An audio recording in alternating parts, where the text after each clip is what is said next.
Hello everybody, and welcome to Kid Christian, the channel dedicated to bringing the gospel to Gen Z. In today's video, we are starting what I hope can become a series, and it is Debunking Debunkers. You see, there are many instances in the Bible where it seems initially like there is a contradiction. However, this is not the case, and it is my goal to show you guys that these aren't contradictions and to bring light to these situations. In today's video, we will be going over Luke chapter 18, verses 35 through 43. Now,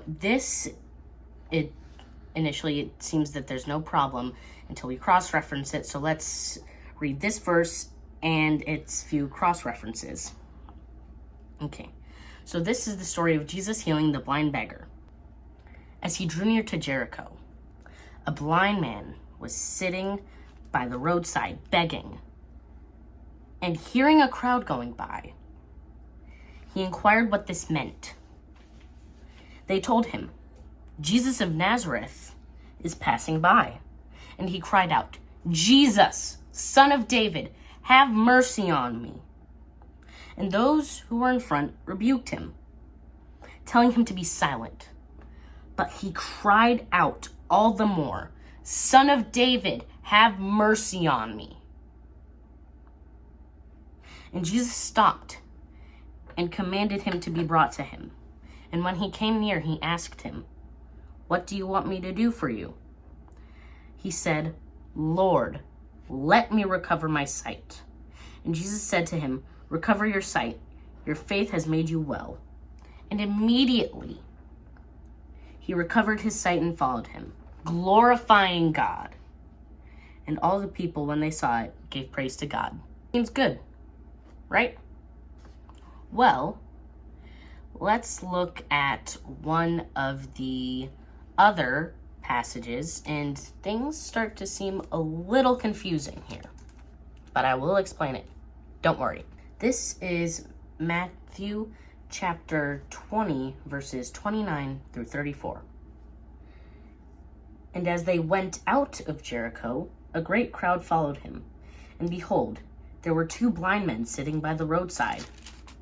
And when they heard that Jesus was passing by, they cried out, "Lord, have mercy on us, Son of David." The crowd rebuked them, telling them to be silent. But they cried out all the more, "Lord, have mercy on us, Son of David."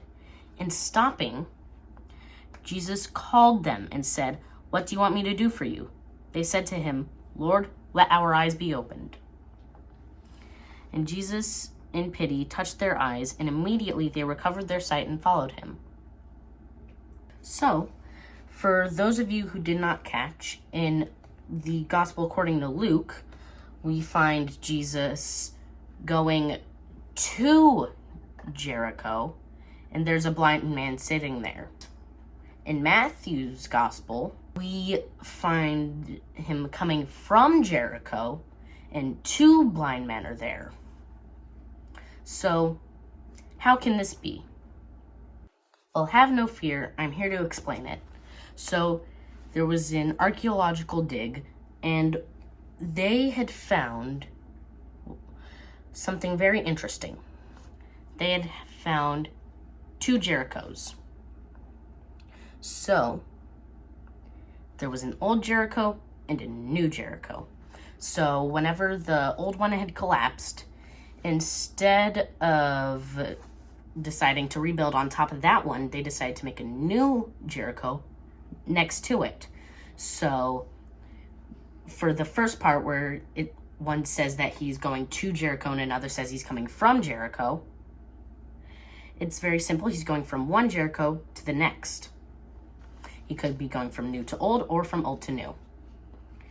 And as for the people that are there, well, one says a person and another says two person. Well, two persons. So what's the deal with that? Well, they lived in oral tradition back then. They would speak rather than write everything down. And things did not to be exactly to the T. You just needed to have the basics of it right. So, for example, if it said Jesus was going to Jericho and there was a blind man there and he healed him, okay, it's saying that there was a guy there. Another says that there was two guys there. The importance of the story is not how many guys there were. The importance of the story is that Jesus healed the guys. However, if it were like, there were two guys there, and Jesus did not heal them at all, that would be a huge contradiction.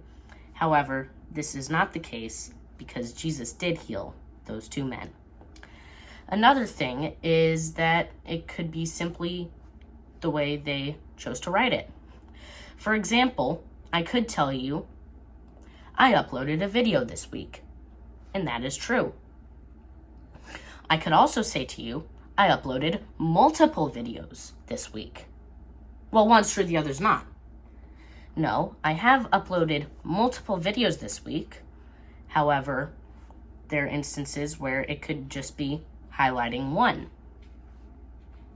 So, that is why this account in the Gospels is not a contradiction like some might see it as. Now, if you enjoyed this and you want to see more, comment down below some contradictions that you might have concerns or thoughts on. And I'm going to preface this by saying I'm looking for genuine contradictions. Not like in Genesis, it said that the ark was made of wood, but in Exodus, it said the ark was made with gold. They're two different arks. That's not a contradiction in the slightest. So, and it doesn't even have to be contradictions. It can just be things that you don't understand from the Bible, and I will explain it. So, this has been Debunking Debunkers. I hope you enjoyed this video, and if you did, then be sure to subscribe. It's free and you can always change your mind, and if you hit that little bell, then that will make it so you can see whenever I upload a video. So, yeah, that is it, and I will see you guys next time. Remember, God made you, and He loves and cares for you.